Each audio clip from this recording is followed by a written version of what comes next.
Good morning and welcome back to my Rug Hook and Talk show. We're here today and it's haven't done much hooking. It was the weekend, so I wasn't able to do too much, but I repositioned the rug, so I'll just show you where it's at. Let me get that up there. Can you see that? Okay, so that I'm at the very end. There's nothing else but this left of hooking, so that's what I'm going to be working on today. And I just want to say thanks for tuning in. It's been really fun. I've been getting comments off of rughookanddaily.ning, where it's a great website from Heidi out in Canada that started years ago. And it groups all of us rug hookers together. So we get a chance to chat, and there's all kinds of forums on the website, and whatever you're interested in with rug hooking, you will find it there. So for those of you who don't know about it, it's rughookingdaily.ning, N-I-N-G. And you can become a member and join the groups, and you just get a lot of good information. Sometimes you have people selling some of their equipment and supplies that they don't want, or wool, or they talk about books, what they're listening to while they're hooking, and that's it. It's a really good website. You will get a lot out of it if you haven't yet discovered it. Yeah, she is in Canada, but she allows rug hookers from all over the world to gather and chat and talk and be a group. And kind of what I'm trying to do here through my YouTube videos is just give us a little place to sit and chat while we hook away, because I'm a solo rug hooker here. There is nobody nearby me that I have been able to connect with to rug hook. So this is the next best thing, is that I thought there's got to be others out there who are kind of alone too. So maybe this might actually benefit other people by doing this. So if you're tuning in and you're a solo hooker, welcome. Thank you for joining. You make this little journey of rug hooking a little bit more enjoyable. So I'm coming to the end. It's really, I don't have much more. I think at this point I'm trying to stretch it out a little, just so I can enjoy it, because then it's the finishing time, the binding. Ooh. We all know how we just don't love that part, but we're going to do it. We're going to get through it, and it's going to be fine. Yeah, so I'm just continuing here.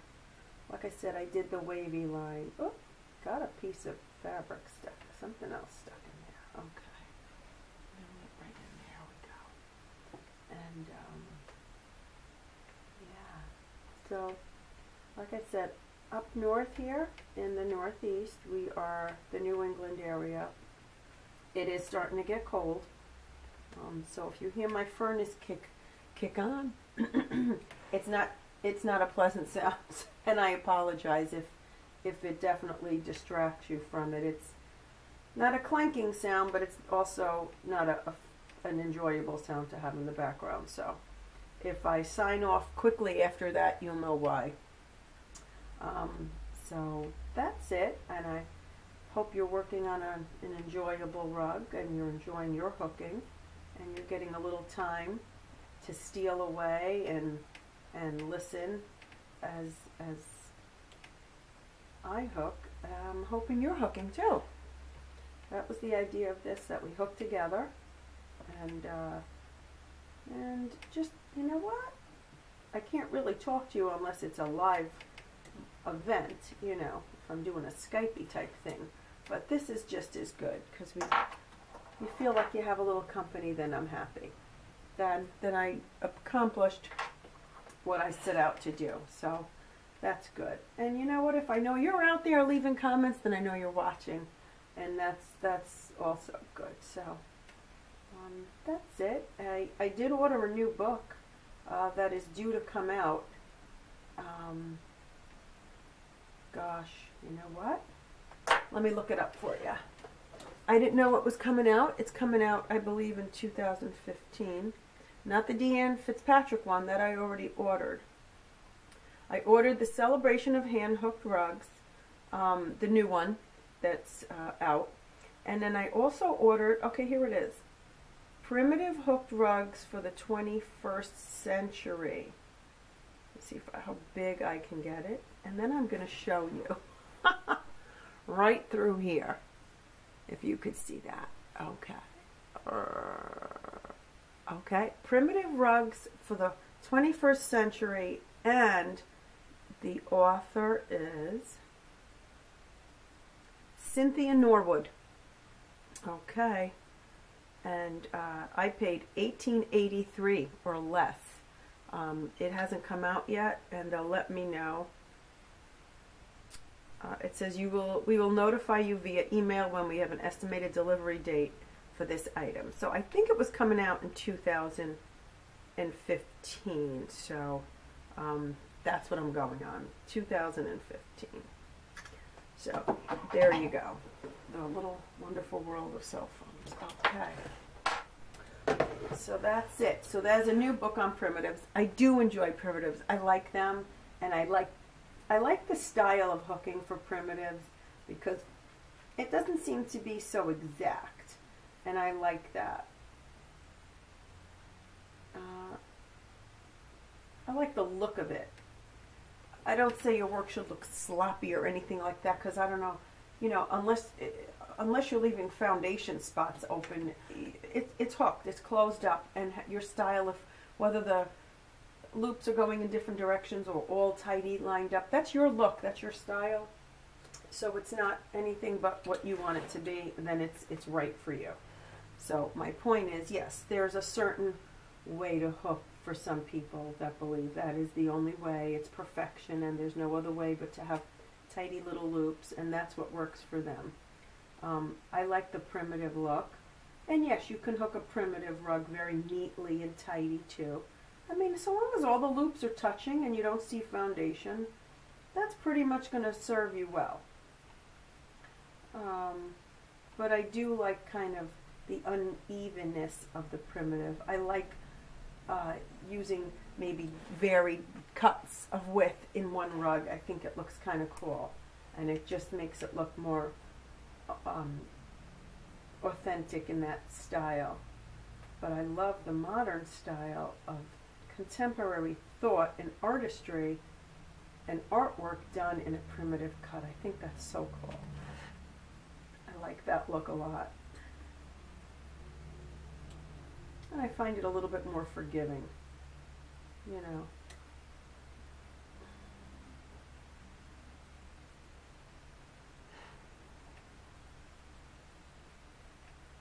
I'm just going around the vase right now, and we're closing in on that little section as almost being done. So, as you know, I clip. I clip as I hook because I like it to always be kind of tail free. I like my little tails not to be in the way of my hooking, so I can kind of get a good look at what's going on. And that's it for today. I mean, clearly we're closing in, and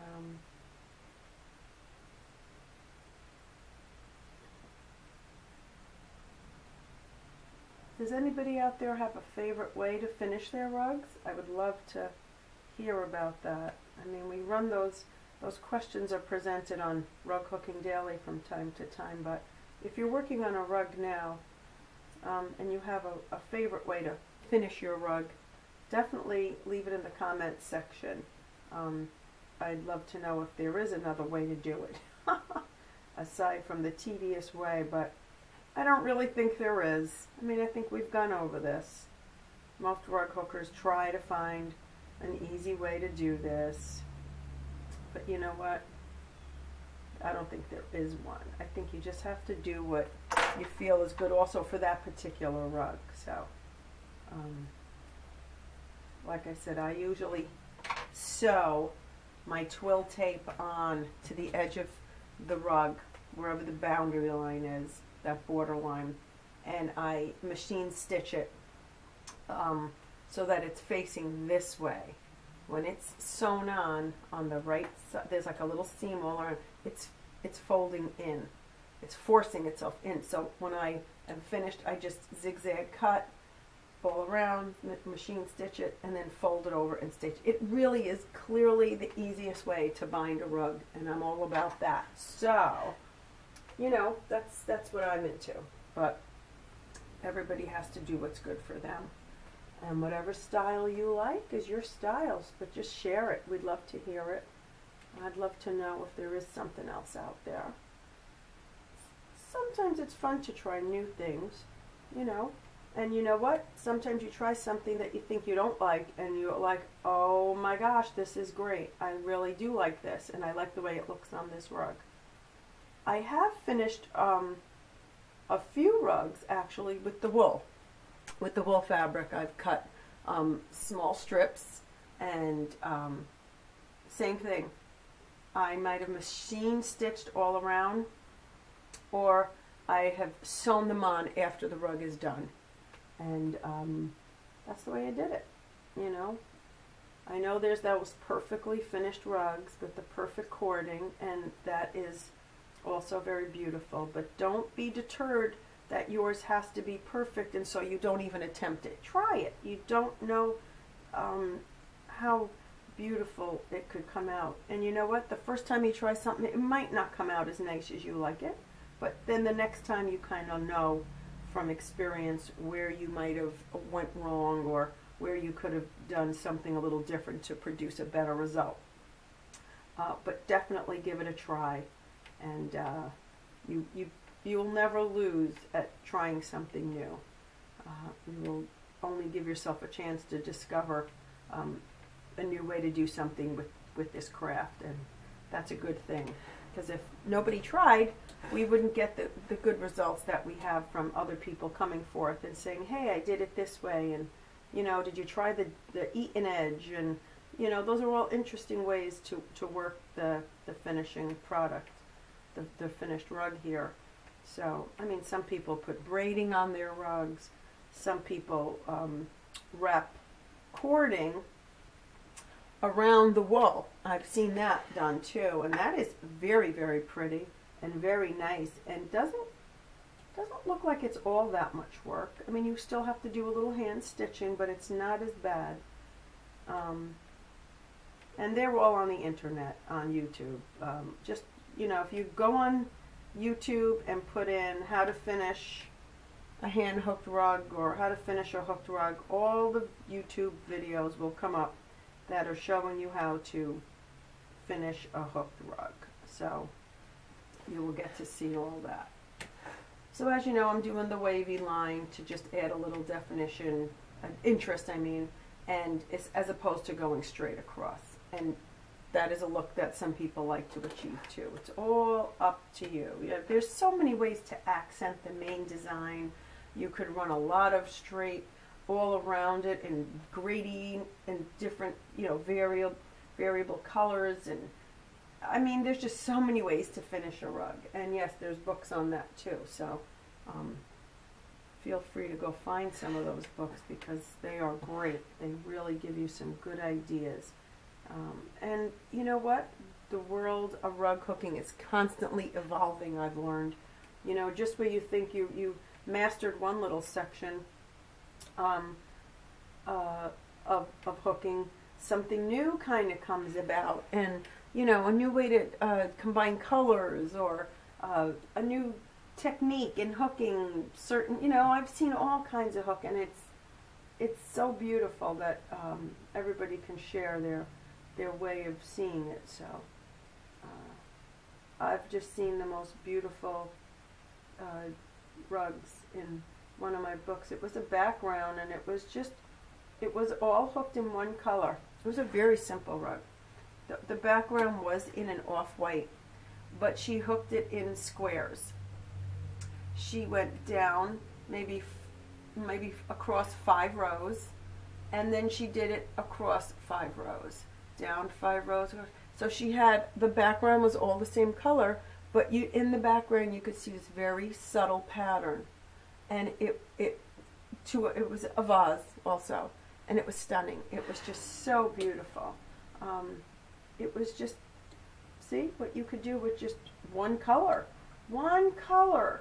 I mean, if that's all you had back in the day, but you were able to vary the stitch, so to speak, or the placement of your loops, your hooking, you still came up with something so beautiful. So don't be afraid to experiment and try something. Strike out on your own. Why not? You know, you have some great ideas, just like anybody else.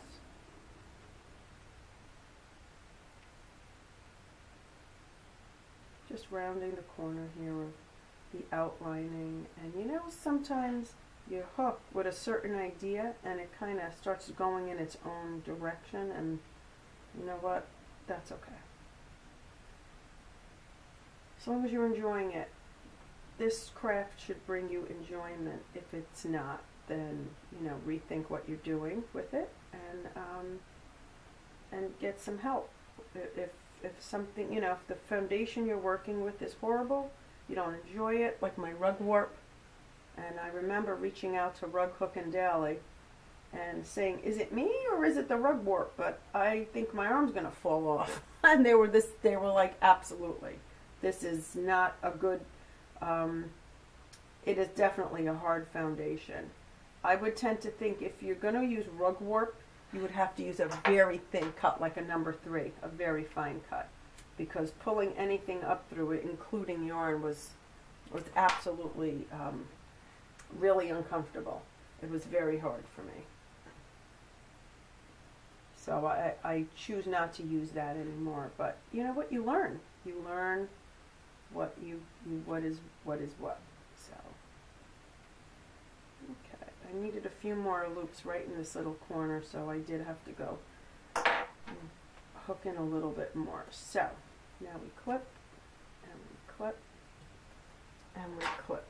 So as you can see, we're closing in. Okay, the bottom of the vase is done. Put my glasses on so I could see what you're seeing. Okay, here we go. See? The vase is almost all around the vase is pretty much done. So we've just got this little section here that we'll be working on. And that's it. So, for today, I have no books, but like I did share with you that I ordered a new book, and the Celebration books that Rug Hooking magazine puts out, I did order that one. I haven't ordered one of those in a long time, so I figured that would be interesting to see the new rugs. And like I said, if you haven't read one of those books, it's a compilation for the Celebration contest, and it's first place, second place, runner-up, different categories: pictorial, primitives, modern, abstract, first rugs, you know, that sort of thing. Is really, really, really cool rugs, really beautiful artwork. And the only thing is, I wonder, does anybody put these on the floor? Because a rug is meant for the floor. So I try to make my rugs to go on the floor. This one won't, only because it's too small, but if it was bigger, I absolutely would put it on the floor. So that's just me. I kind of like them on the floor. And that's it. So for today, I want to thank you for joining me and being part of my 10-minute or 12-minute or 15-minute rug hooking. Whatever you can fit in, go for it. But you know what? Every day, if you spent, you know, 10, 15, 20 minutes on your rug, it will get done, and it won't become this big chore sitting over your head like, I've got to finish it, I've got to finish it. It will get done if you work on it. So, and then once you start hooking, you kind of fall into it, and you're happy you're there, and you're enjoying that pulling up of the loops, and it's the simplest little stitch. So you just, I think for me, sometimes I have to try to stay away from it. I find myself coming down here quite often, and then the housework isn't getting done. So, and there's nothing for dinner. Anyway, I want to thank you. Thank you for joining me, and until we meet again, happy hooking.